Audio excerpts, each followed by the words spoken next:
আসসালামু আলাইকুম। প্রিয় দর্শক, অন্য মঞ্চের আলাপ চাইতে আপনাদের সকলকে আমন্ত্রণ জানাচ্ছি। প্রিয় বন্ধুরা, প্রীতি, সালাম এবং শুভেচ্ছা নেবেন।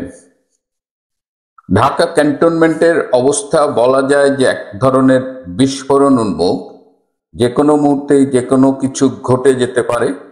এই মুহূর্তে সেনাবাহিনী, আমি গতকাল বলেছি যে আমাদের অফিসার শুধু নয়, একদম সৈনিক পর্যন্ত ক্ষুব্ধ হয়ে আছে। বিশেষ করে এই 24 জন সেনা কর্মকর্তার আইসিটিতে বিচারের যে প্রক্রিয়া শুরু হচ্ছে সেটি সেনাবাহিনীর মধ্যে তীব্র ক্রোধের সঞ্চার করেছে। কিন্তু সেনাবাহিনীর এই মুহূর্তের বাস্তবতা হলো, সেনাবাহিনীর অফিসাররা 3 ভাগে বিভক্ত। এক গ্রুপ রয়েছে প্রো লিবারেশন, যারা 71-এর পক্ষের শক্তি। এক গ্রুপ রয়েছে জামাত এবং হিজবুত তাহরির, এবং একটা ক্ষুদ্র অংশ রয়েছে বিএনপি পন্থী। আপনারা জানেন যে দীর্ঘদিন বিএনপি ক্ষমতার বাইরে এবং তাদের সেনাবাহিনীর মধ্যে তেমন সমর্থন বেড়ে ওঠেনি, যে কারণে এখন পর্যন্ত বিএনপির তেমন অবস্থান নেই। নতুন করে কেউ কেউ বিএনপির পক্ষে তাদের অবস্থান ডিক্লেয়ার করছে। তার মধ্যে একজন রয়েছেন খুব জুনিয়র লেভেলের একজন মেজর জেনারেল। তো বিএনপি পক্ষের নেতৃত্ব দিচ্ছেন এই মেজর জেনারেল। আমি গতকালকের এপিসোডে বলেছিলাম যে মির্জা ফখরুল আলমগীর যখন জেনারেল ওয়াকারের সাথে দেখা করেছেন, জেনারেল ওয়াকার তখন মির্জা ফখরুলের টেলিফোন দিয়ে তারেকের সাথে কথা বলেন। লন্ডন প্রবাসী তারেক রহমানকে জেনারেল ওয়াকার জিজ্ঞেস করেছিলেন যে আপনি কবে দেশে ফিরবেন। তারেক রহমান উত্তরে বলেছিল যে আপনি আগে আপনার আর্মিকে ঠিক করেন, আমার দেশে অনেক শত্রু রয়েছে এবং আপনি জানেন আমার আব্বাও আর্মির হাতে খুন হয়েছেন, সুতরাং সবকিছু ঠিক না করে আমি কি করে দেশে ফিরি। এবং তারেক রহমানের আরো তিনি জেনারেল ওয়াকারকে বলেছেন যে বিএনপি ক্ষমতায় এলে জেনারেল ওয়াকারকে বিএনপি সেফ এক্সিট দেবে। আমরা আরো খোঁজ নিয়ে জেনেছি যে তারেক রহমান আসলে ভীষণ প্রতিহিংসার আগুনে জ্বলছেন। আপনারা জানেন যে 2007 সালে তার উপরে যখন 111 সরকার এসেছিল, তার উপরে ফিজিক্যাল টর্চার করা হয়েছিল এবং সেটা করা হয়েছিল, তার সাথে কিছু আর্মি ইনভলভ ছিল এবং সেটি বেসিক্যালি করা হয়েছিল সেই সময়ের হাই লেভেল আর্মি অফিসারদের নির্দেশে। কিন্তু তারেক রহমান এখনো সেইটার বদলা নিতে চান। তিনি খোঁজ নিচ্ছেন যে তার উপর কারা টর্চার করেছে, তারা কিংবা তাদের প্রতি সহমর্মী কারা এখনো আর্মিতে আছেন, এবং তিনি তাদেরও সবাইকে বের করে দিতে চান। তার টার্গেট হলো যে প্রো লিবারেশন পন্থী বা আরো স্পেসিফিক বললে যারা আওয়ামী লীগ পন্থী, তাদের সবাইকে তিনি আর্মি থেকে বের করে দেবেন। এবং প্রয়োজনে তিনি এটাও বলেছেন যে তার পক্ষের যে মেজর জেনারেলটা এই মুহূর্তে কাজ করছে তাকে তিনি প্রমোশন দিয়ে শর্টেস্ট পসিবল টাইমে তাকে জেনারেল করে সেনা প্রধানের দায়িত্ব দেবেন। সো তারেক রহমান গ্রুপটাই বর্তমানে এই যে 24 জন সেনা কর্মকর্তার যে বিচার হবে আইসিটিতে, এই বিচার যেন ঠিক মতো হয় এবং এই বিচার যেন দ্রুততার সাথে হয়, সেইটার সাথে তারা জড়িত। তার মানে তারেক রহমান চাইছে যে আর্মি অফিসারদের বিচার হোক।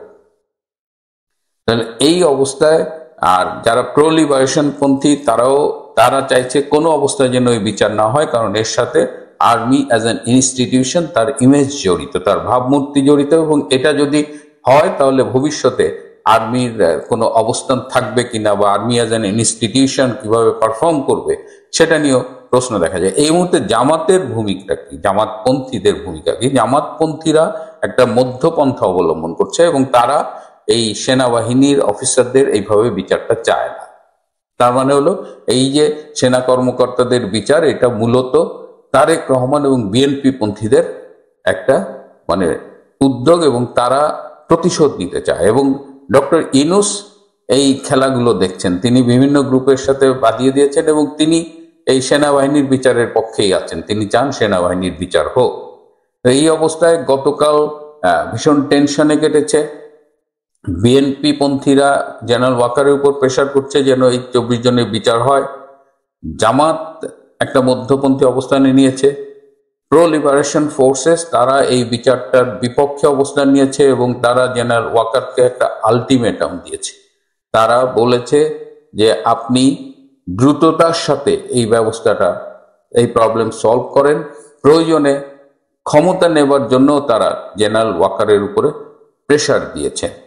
এই অবস্থায় গতকাল রাতে সেনা প্রধান জেনারেল ওয়াকার খান তিনি জামাতের আমির ডক্টর শফিকুর রহমানের বাসায় গিয়েছিলেন, মধ্যরাতে গোপন বৈঠক করেছেন এবং সেই বৈঠকে গিয়ে তিনি শফিকুর রহমানের কাছে সাহায্য চেয়েছেন যে জামাতপন্থী যারা অফিসার আছেন তারা যেন তাকে সহায়তা করেন, এবং তিনি আরো চেয়েছেন যে তার জামাতপন্থী সেনাবাহিনীর অফিসাররা তারা যেন বিএনপি পন্থী অফিসারদের সাথে মিশে বিএনপি পন্থী অফিসারদের এই মুহূর্তে একটু ঠান্ডা করেন।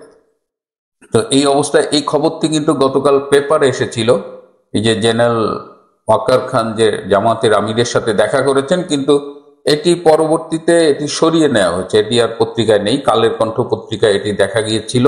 তো এই অবস্থায় ক্যান্টনমেন্ট কিন্তু এখন আসলেই খুব টেন্স সিচুয়েশনে আছে, যে কোনো কিছু ঘটে যেতে পারে।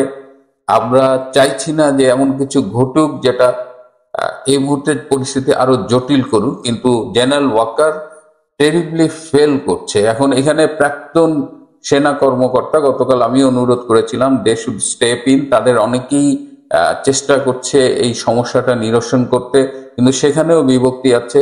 এক গ্রুপ চাইছে যে সেনা কর্মকর্তাদের বিচার হোক, কিন্তু অধিকাংশ বর্তমান এবং সাবেক কর্মকর্তারা সেনাবাহিনীর এই আইসিটি এই ট্রাইব্যুনালে বিচারের বিপক্ষে। সুতরাং এখন আমাদের দেখতে হবে যে ক্যান্টনমেন্টের পরিস্থিতি কোন দিকে যায়, জেনারেল ওয়াকার আদৌ এটা সামাল দিতে পারেন কিনা, এবং জেনারেল ওয়াকার যদি ব্যর্থ হয় তাহলে ভবিষ্যতে অনেক আর্মি অফিসারকেই এই পরিণতি ভোগ করতে হতে পারে। কারণ আজকে যাদের বিচার করা হচ্ছে তারা সেই সময় সরকারি নির্দেশ বা তাদের বাহিনীর নির্দেশ পালন করেছিল, এবং আজকে যারা ডক্টর ইউনূসের বিভিন্ন নির্দেশ পালন করছে কিংবা বাহিনীর নির্দেশ পালন করছে তাদের বিরুদ্ধেও ভবিষ্যতে এই অভিযোগগুলো কিন্তু আদালতে আনা হতে পারে। এমনকি আইসিটিতেও যদিও সম্পূর্ণ বেআইনি, সেখানে নেওয়ারও একটা চেষ্টা করা হতে পারে। এই অবস্থায় আমরা অবজারভার হিসেবে আর কি করতে পারি? এদিকে সেনাবাহিনীর এই টেনশনের সাথে দেশি এবং বিদেশি বিভিন্ন শক্তি কিন্তু এখানে জড়িত। মানে এখানে ইটস নট দ্যাট যে তিনটা গ্রুপ সেপারেটলি, বাংলাদেশের সেনাবাহিনীর তিনটা গ্রুপ এখানে মুখোমুখি অবস্থানে দাঁড়িয়েছে, বিষয়টা তা নয়। এই গ্রুপগুলোর পেছনে আবার আন্তর্জাতিক সমর্থন রয়েছে। সুতরাং এই ফাইটটা এই যে সেনাবাহিনীর কাঁধে বন্দুক রেখে এখানে কিন্তু নানা রকমের ইকুয়েশন কাজ করবে। আর ওদিকে যমুনায় বসে ইউনূস পুরো হাসি হাসছেন এবং তিনি নিজেদের মধ্যে গন্ডগোল লাগিয়ে দিয়েছেন, এবং তিনি চাইছেন যে সেনাবাহিনীর যারা শেখ হাসিনার আমলে দায়িত্ব পালন করেছে তাদের যেন বিচার হোক। এই মুহূর্তে আপনাদের জন্য একটা খুব এক্সক্লুসিভ নিউজ নিয়ে এসেছি, যেটা আমি পেয়েছি এখন থেকে আধা ঘন্টা পূর্বে। কিন্তু আধা ঘন্টা পূর্বে পাওয়ার পরেও আমি আধা ঘন্টা ওয়েট করেছি যে আসলে বাস্তবতা কিনা, যার কারণে আমি আবার খোঁজখবর নেওয়ার পরে যা জানতে পেরেছি যে অজিত দোভাল এবং জয়শঙ্কর দুজনই শেখ হাসিনার সাথে বৈঠকে বসেছেন দিল্লিতে, শেখ হাসিনা এখন যেখানে আছেন সেই জায়গায়। এই ব্যাপারটি শুরু হয়েছে আসলে আপনার বাংলাদেশ সময় রাতের 11টায় এবং ইন্ডিয়ান সময় রাত 10:30। আর এর পরে আমরা খবরটা জানতে পারি, এবং যার কারণে আমি যে খবরটা শিওর হওয়া যায় কিনা সেই জন্যই এতক্ষণ ওয়েট করছিলাম। আপনারা সকলেই জানেন পররাষ্ট্রমন্ত্রী এবং national security adviser Ajit Doval এবং জয়শঙ্কর দুজনে ইন্ডিয়ার সবচেয়ে শক্তিশালী নেতা এবং পুরো ইন্ডিয়াকে চালাই আসলে এই দুজন। ওনারা যখন শেখ হাসিনার সাথে একটা বৈঠকে বসেছেন তখন কিছু একটা ঘটতে চলেছে। কি ঘটতে চলেছে বা কি ঘটবে সেটা এখনো জানা সম্ভব না হলেও আগামী কালকের ভেতরে অথবা পরশু দিনের ভিতরে আমরা সকলেই জেনে যাব আসলে কি হচ্ছে। তবে এই মিটিং এর জন্য, এই যে আজকে যে মিটিং হচ্ছে, এই মিটিং এর জন্য কিন্তু আসলে কোনো ক্যামেরাম্যান, টিভি ক্যামেরাম্যান কাউকে নেওয়া হয়নি। এটা অত্যন্ত গোপনীয় মিটিং। ভেতরে কি হচ্ছে, কিভাবে কথা হচ্ছে, কোন রুমে কথা হচ্ছে কেউ জানে না। আমরা শুধু এতটুকুই খবর পেয়েছি দুইজনের সাথে একটা 100% গ্যারান্টেড শিওর যে এই দুইজনের সাথেই কথা হচ্ছে। আপনারা জানেন বাংলাদেশে যখন সেনাবাহিনী এবং সিভিল প্রশাসন নিয়ে একটা বিশাল গন্ডগোল চলছে, সেই মুহূর্তে ইন্ডিয়ার এই দুইজন প্রভাবশালী লিডার শেখ হাসিনার সাথে কথা বলছেন, তার মানে এখানে কিছু একটা চলছে। সেনাপ্রধান যেখানে আজকে কিছুক্ষণ আগেও মির্জা ফখরুল ইসলাম আলমগীরের সাথে কথা বলেছে, সেটা বিভিন্ন পত্রিকায় এসেছে, যেটা আপনারা হয়তো এতক্ষণে জেনেই গিয়েছেন। এর আগেও উনি বেশ দৌড়ঝাঁপ করেছেন, বিভিন্ন কিছু এগুলোও জেনেছেন। বাংলাদেশে যখন আমরা সকলে চিন্তা করছি সেনা শাসন আসছে না কি আসছে, ইউনূস কি থাকবে না পড়ে যাবে, কি হবে না হবে, এগুলো নিয়ে যখন সবাই চিন্তা করছি, সেই সময়ই আপনাদের কাছে আনলাম এই খবরটা। তো আপনাকে তাকে প্রথমও বলছি, এখনো বলছি যে এখন ভিতরে কি চলছে বা মিটিং কি হচ্ছে সেটা এখনো জানা সম্ভব হয়নি। দীর্ঘ প্রায় 45 মিনিট ধরে মিটিংটা চলছে। আপনাদের সামনে ভিডিওটা যখন যাবে তখন প্রায় 50-55 মিনিট হয়ে যাবে। এর ভেতরে হয়তো ওনারা বের হবেন বা আরো অনেকক্ষণ থাকবেন সেটা আমি জানি না। তবে আমি যখনই জানবো, যেই সময় জানবো, রাত যতটাই হোক বাংলাদেশের, রাত যদি 3টা বাজে বাংলাদেশের, 4টা বাজে, 5টা বাজে, খবর পাওয়ার সাথে সাথে আপনাদের সামনে আসবো এই খবরগুলোই দিতে। যে এটাই হচ্ছে যে এখনকার এক্সক্লুসিভ নিউজ, যে ইন্ডিয়ার অজিত দোভাল জয়শঙ্করের সাথে সরাসরি মিটিং এ বসেছেন আমাদের নেত্রী, জননেত্রী, বাংলাদেশের প্রাইম মিনিস্টার শেখ হাসিনা। আপনারা সবাই দেখছেন এবং বুঝছেন এবং জানছেন যে বাংলাদেশে আর্মির সাথে সরকারের এবং বিচার বিভাগের একটি টেনশন চলছে। এই টেনশনটির মূল কারণ হচ্ছে বিচার বিভাগে, বিশেষ করে বাংলাদেশ সুপ্রিম কোর্টের অধীনে মানে হাইকোর্ট লেভেলে একটি আদালত চলছে, যেটিকে আন্তর্জাতিক অপরাধ আদালত নামে অভিহিত। এই আদালতটি মূলত গঠিত হয়েছিল 1971 সালে মহান মুক্তিযুদ্ধের সময়ে রাজাকার, আল বদর, আল শামস, নেজামে ইসলাম, মুসলিম লীগ এবং জামাতে ইসলামী তারা প্যারামিলিটারি গঠন করে পাকিস্তানি সামরিক বাহিনীকে সহযোগিতা করেছে, বাংলাদেশের স্বাধীনতার বিরোধিতা করেছে এবং 9 মাসের যুদ্ধে 30 লক্ষ মানুষ, 2.5 লক্ষ নারীকে ধর্ষণ, 30 লক্ষ মানুষকে হত্যা, লক্ষ লক্ষ ঘরবাড়ি পুড়ে ছারখার, অসংখ্য হিন্দুকে মুসলিমে রূপান্তরিত এবং হিন্দু পরিবারগুলোকে নিঃশেষ করে ফেলেছিল। সেই রকম মানবতা বিরোধী অপরাধের সাথে যারা জড়িত ছিল যুদ্ধকালীন সময়ে, তাদের বিচার করার জন্য 1973 সালে একটি আইন করা হয়, যেটি আইসিটি মানে আপনারা আদালত, যেটা মানে আন্তর্জাতিক ক্রাইমস ট্রাইব্যুনাল। সেই ক্রাইমস ট্রাইব্যুনালস অ্যাক্টটি 1973 সালে করা হয়। মূল কারণ কি? মূল কারণটি ছিল যে বাংলাদেশে 1971-এর যুদ্ধে যারা গণহত্যা, ধর্ষণ, লুণ্ঠন, ধর্মান্তর, রাষ্ট্র থেকে বিতাড়ন এবং গণহত্যার সাথে জড়িত ছিল তাদের বিচার করা। এবং আওয়ামী লীগ সরকারের সময়ে সেটি ধারাবাহিকভাবে চলছিল। আওয়ামী লীগের সময়ে যখন স্বীকৃত যুদ্ধ অপরাধীদের, মানবতা বিরোধী অপরাধীদের, গণহত্যাকারীদের বিচার যখন বাংলাদেশে চলছিল, তখন যারা সরাসরি এই যুদ্ধ অপরাধীর পক্ষে দাঁড়িয়েছিল তারা এখন বাংলাদেশে মুক্তিযুদ্ধের সপক্ষে শক্তি, যারা মুক্তিযুদ্ধকে সাহায্য করেছে, জয়েন করেছে এবং আমাদের আর্মির কিছু ফোর্স তাদের বিরুদ্ধে এই যুদ্ধ অপরাধীদের বিচার শুরু করেছে। এই বিচারটি মূলত 71-এর প্রতিশোধ নেওয়ার জন্য করছে। আপনারা জানেন যে বাংলাদেশে যে সেনাবাহিনীটি আছে, এই সেনাবাহিনীটির একটি বিশেষ বহর 5000-এরও উপরে সৈন্য জাতিসংঘের বিভিন্ন শান্তিরক্ষী মিশনে চাকরি করে আমাদের। এই সেনাবাহিনী, তাদের এটি একটি সবচেয়ে লোভনীয় জায়গা, জীবনে একবার বা দুইবার যায়। তারা অন্তত 20 থেকে 30 লাখ টাকা করে, দুইবারে 50-60 লাখ টাকা আয় করে লাইফ টাইমে, পুলিশ, আর্মি, বিডিআর সবাই মিলে। তা এখন বর্তমান সময়ে যখন শেখ হাসিনার সরকার চলে যায়, প্রধানমন্ত্রী শেখ হাসিনা যখন ভারতে আশ্রয় নেয়, তখন এই আইসিটি অর্থাৎ আন্তর্জাতিক ক্রাইমস ট্রাইব্যুনাল আবার এই রাজাকাররা চালু করে। এই রাজাকারদের যে আইনজীবী ছিল তাজুল, সে হচ্ছে এটা চিফ প্রসিকিউটর। আর যাকে চেয়ারম্যান বানানো হয়েছে তার নাম হচ্ছে নজরুল ইসলাম। এই নজরুল ইসলাম সম্পর্কে আমি বিগত প্রসিকিউটরদের কাছ থেকে একটি সুন্দর কাহিনী শুনলাম, যেটি কাহিনী না, সত্য ঘটনা, আপনারাও যাচাই করে নিতে পারেন।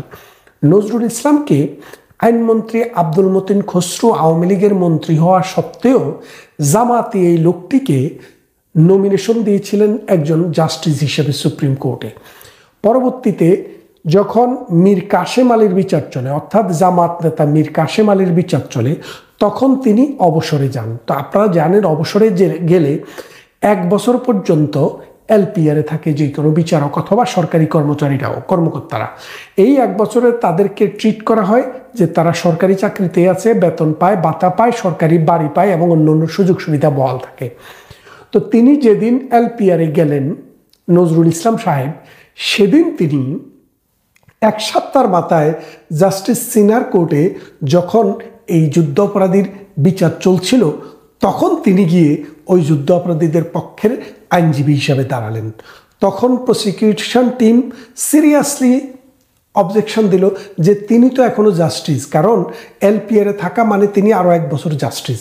সুতরাং বাংলাদেশের আইন মোতাবেক, বাংলাদেশের সুপ্রিম কোর্টের রুল মোতাবেক কোনো জাস্টিস যতদিন পর্যন্ত না তিনি পূর্ণাঙ্গ অবসরে যাচ্ছেন, ততদিন পর্যন্ত তিনি ব্যক্তিগতভাবে কোনো ক্লায়েন্টের পক্ষে দাঁড়াইতে পারেন না। তখন জাস্টিস সিনে সাহেব ওই আদালত 1 সপ্তাহের জন্য মুলতবি করেন। সেই ইমোরাল আইন ভঙ্গকারী ব্যক্তিকেই এখন এই শেখ হাসিনার বিরুদ্ধে এবং আর্মিদের বিরুদ্ধে যে বিচারটি হচ্ছে, সেই বিচারের চেয়ারম্যান হিসেবে নিয়োগ করা হয়েছে অবসর থেকে এনে। আচ্ছা, এই দুজনের পরিচয় তো আপনারা পেলেন। এখন যে জায়গাটিতে সমস্যা দেখা দিয়েছে, আর্মির যে প্রধান জনাব ওয়াকারুজ্জামান, তিনি বেশ কিছুদিন আগে প্রেসিডেন্টের সাথে দেখা করেছেন এবং তিনি চিফ জাস্টিসের সাথে দেখা করেছেন। দেখা করে তিনি বলেছেন যে আর্মিতে যারা সার্ভিসে আছে তাদের যদি বিচার হতে হয় আর্মি আইনে হবে, তাদের বিচার সিভিলিয়ানের আইনে হবে না।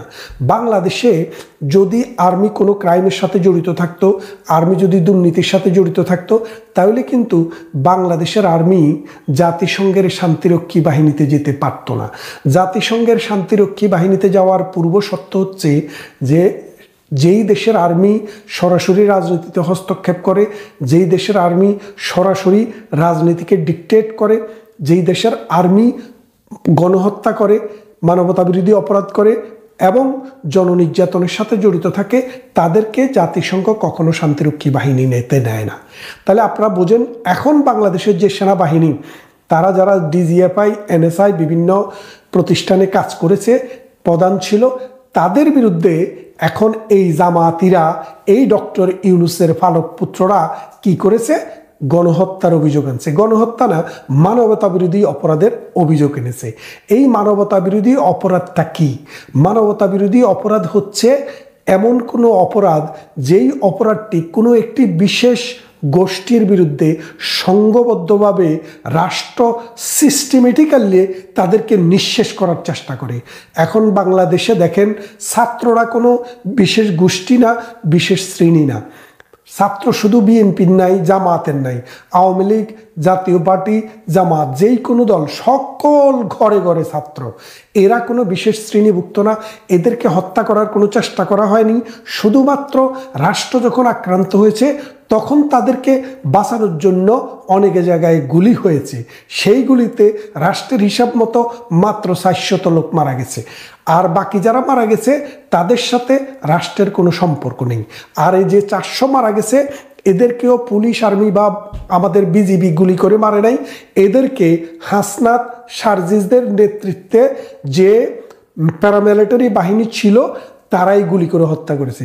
যার কারণে এইসব কোনো হত্যাকাণ্ডের বিচার করার জন্য যে পোস্টমর্টম করা দরকার, কোনো পোস্টমর্টম হয়নি। তাহলে আপনারা বোঝেন, এখন আর্মিদের বিচার শুরু করেছে, আর্মিদের নামে মামলা রুজু করেছে কোথায়? আন্তর্জাতিক অপরাধ ট্রাইব্যুনালে। এই আর্মির সার্ভিসে আছে এই রকম অফিসারদের বিচার শুরু হয়েছে। এখন আর্মির মধ্যে কিন্তু সিরিয়াস একটা রিপারকেশন হয়েছে। আর্মিদের দফায় দফায় বিচার হচ্ছে, দফায় দফায় সালিশ হচ্ছে, দফায় দফায় আলাপ আলোচনা হচ্ছে। আর্মিদের কাছ থেকে, ক্যান্টনমেন্টের কাছ থেকে আমরা যেই সব সোর্স থেকে খবর পেতে চেষ্টা করেছি, এটা খুবই দুরূহ ব্যাপার।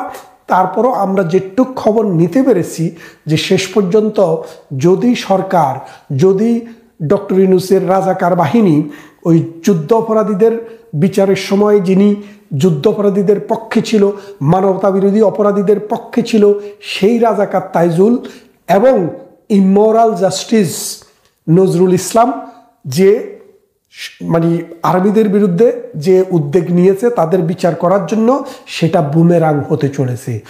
যদি 2-3 দিনের মধ্যে, 2-1 দিনের মধ্যে সেটি ড্রপ না করা হয়, আর্মি যেই কোনো সময়ে বাংলাদেশের ক্ষমতা টেক ওভার করবে। এটা বাংলাদেশ আওয়ামী লীগকে ফিরিয়ে আনার জন্য নয়, আর্মির ইন্টিগ্রিটিকে রক্ষা করার জন্য, বাংলাদেশ নামক রাষ্ট্রের ইন্টিগ্রিটিকে রক্ষা করার জন্য এবং 71-এর ঘাতক দালালদের যে চক্রান্ত বাংলাদেশে মুক্তিযোদ্ধাদেরকে নিধন করার, সেটা স্টপ করার জন্য আর্মি যেই কোনো মুহূর্তে ক্ষমতা নিতে পারে। এমতো অবস্থায় ভারত আমাদের প্রতিবেশী রাষ্ট্র, কারণ যেহেতু আপনার বাড়িতে যখন আগুন লাগে আপনার প্রতিবেশীর কাছে কিন্তু সেই তাপটা গিয়ে পৌঁছায়, আপনি চান বা না চান। আমরা খবর পেয়েছি দিল্লিতে ভারতের যে নিরাপত্তা বিশ্লেষক, ভারতের যে নিরাপত্তা উপদেষ্টা এবং নিরাপত্তা কর্মকর্তা যারা রয়েছে, অজিত দোভালের নেতৃত্বে তারা একাধিকবার মিটিং করেছে। বাংলাদেশে যদি এইরকম কোনো সামরিক অভ্যুত্থান হয় তাহলে সেটাতে ভারতের কি ভূমিকা থাকবে, ভারত কি করবে এবং ভারতের চিন্তা চেতনা, এটা আলাপ আলোচনার মধ্যে উঠে এসছে। এবং ভারত চায় বাংলাদেশে শান্তি আসুক, ভারত চায় বাংলাদেশে গণতান্ত্রিক ধারা ফিরে আসুক এবং ভারত চায় এই দুটি প্রতিবেশী রাষ্ট্রের সুসম্পর্ক বজায় থাকুক।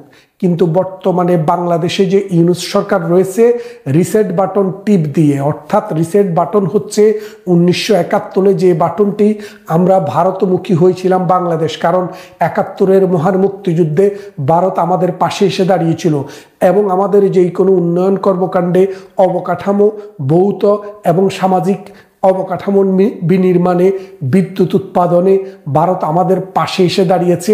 আমাদের নদীতে পানি দেওয়ার ক্ষেত্রে ভারত সবসময় উদারতা দেখিয়েছে। এমতো অবস্থায় ভারতমুখী বাংলাদেশ সবসময় গত 53 বছরে ছিল। এখন ডক্টর ইউনূস সেটাকে রিসেট করে পাকিস্তানমুখী করার চেষ্টা করেছে। এই পাকিস্তানমুখিতার ফলে এই বাংলাদেশে আরও যে ঘটনাটি ঘটেছে, সপ্ত নৌবহর কিন্তু আমেরিকা থেকে এসে পড়েছে। আপনারা জানেন আরব সাগরে এসেছিল 1971 সালে, কিন্তু আরব সাগর থেকে এই বঙ্গোপসাগরে আসার আগেই ভারত এবং রাশিয়ার মৈত্রী চুক্তিটি হয়। সেই চুক্তিটি হওয়ার পর আমেরিকা সাহস করে বঙ্গোপসাগরে ওই ঘাতক দালালদের পক্ষে যুদ্ধ করার জন্য, 71-এ পাকিস্তানের পক্ষে যুদ্ধ করার জন্য আর বাংলাদেশে আসতে পারে নাই। 53 বছর পর যেই ডক্টর ইউনূসকে আমেরিকা নোবেল পাইয়ে দিয়েছিল, সেই ডক্টর ইউনূসকে দিয়ে এটি গোপন চুক্তি করেছে বাংলাদেশের সাথে এবং সেই চুক্তি মোতাবেক আমেরিকার যুদ্ধ জাহাজ আসছে, মানে সামরিক বহর রণতরী আসছে এবং উড়োজাহাজও, সামরিক উড়োজাহাজও কয়েকদিন আগে বাংলাদেশে এসছে, আপনারা দেখেছেন। এমতো অবস্থায় ভারত, চায়না, মিয়ানমার খুবই শঙ্কিত। তারা চিন্তা করছে যে আমেরিকান বেনিয়াদেরকে এখানে এনে একটি ঘাঁটি দিচ্ছে, যেই ঘাঁটিটির মূল কাজ হবে এই দক্ষিণ পূর্ব এশিয়াকে অস্থিতিশীল করা, যুদ্ধ অবস্থা তৈরি করা।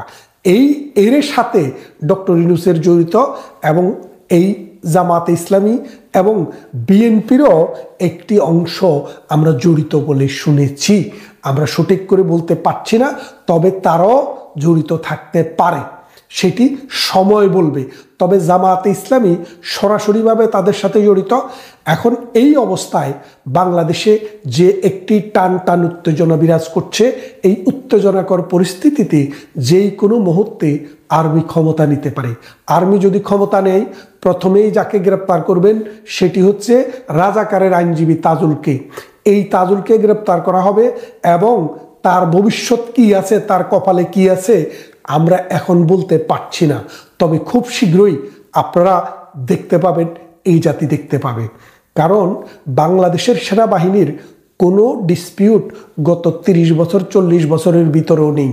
অর্থাৎ এরশাদ 30 বছর বলবো আমি, এরশাদের সরকার যখন সেনাবাহিনী সরকার সর্বশেষ জিয়াউর রহমান এবং এরশাদের পর বাংলাদেশে 2006 সালে 7 সালে একবার সেনা শাসক, তারা কিন্তু ডাইরেক্ট ক্ষমতায় আসেনি, তারা পরোক্ষভাবে সিভিল অ্যাডমিনিস্ট্রেশনকে সহযোগিতা করেছে, এখনও কিন্তু করছে। কিন্তু এবার যেটি হবে, সেনাবাহিনী তাদের পছন্দ মতো সিভিলিয়ান দিয়ে রাষ্ট্র পরিচালনা করবে এবং একটি সুষ্ঠু ভোটের জন্য ব্যবস্থা করবে। আর এই লক্ষ্যেই সেনাবাহিনী যেই কোনো সময়ে ক্ষমতা নিয়ে যেতে পারে। আর ভারতও এই বিষয়টিকে গভীরভাবে দেখছে। ভারতের প্রস্তুতি রয়েছে, যদি বাংলাদেশের সীমান্তে ভারত কোনো রকমের সমস্যা আসে সেটাকে মোকাবেলা করার জন্য শিলিগুড়ি, আসাম, ত্রিপুরা, মিজোরাম এইসব অঞ্চলে ভারত অলরেডি তাদের ব্যবস্থা এবং সৈন্য সমাবেশ করে রেখেছে, যাতে করে যেই কোনো খারাপ অবস্থা মোকাবেলা করা যায়। আসুন, বাংলাদেশের যারা নাগরিক, বাংলাদেশকে যারা ভালোবাসুন, বাংলাদেশে যেন কোনো এনার্কি নেমে না আসে, বাংলাদেশে যেন কোনো ব্লাডশেড না হয়, বাংলাদেশের বিচার আমরা সবাই চাই, কিন্তু সেটা হতে হবে আইনের মাধ্যমে বিচার। ওই রাজাকারেরা মুক্তিযোদ্ধার বিচার করবে, সেই